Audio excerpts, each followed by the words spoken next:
असे नवनवीन व्हिडिओ पाहण्यासाठी आजच कृषी चर्चा फेसबुक पेजला लाईक करा आणि व्हिडिओ आवडला असेल तर नक्की शेअर करा।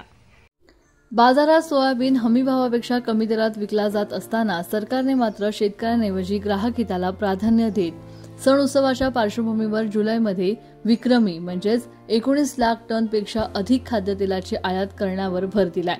गेल्या काही वर्षात एका महिन्यात झालेली ही सर्वाधिक आवक मानली जाते।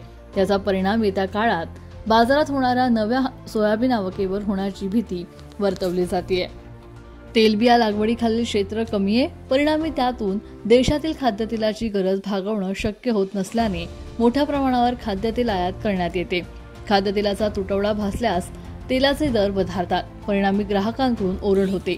त्यामुळे खाद्यतेल दर नियंत्रित ठेवण्यासाठी सरकारकडून आयातीवर भर देण्यात आलाय। गेल्या अनेक वर्षात एका महिन्यात करण्यात आलेली ही सर्वाधिक आयात मानली जाते। विशेष म्हणजे जूनच्या तुलनेत तेल आयातीत 26% वाढ नोंदवली गेली आहे। याच वेळी पामतेल आयात 11 लाख टनपेक्षा अधिक होती। गेल्या 20 महिन्यातील ही सर्वाधिक पामतेल आयात असल्याची माहिती आहे। या सर्व कारणांमुळे खाद्यतेलाचे दर नियंत्रित राहणार असले तरी हंगामातील नव्या सोयाबीन आवकेवर याचा परिणाम होण्याची भीती वर्तवली जाते।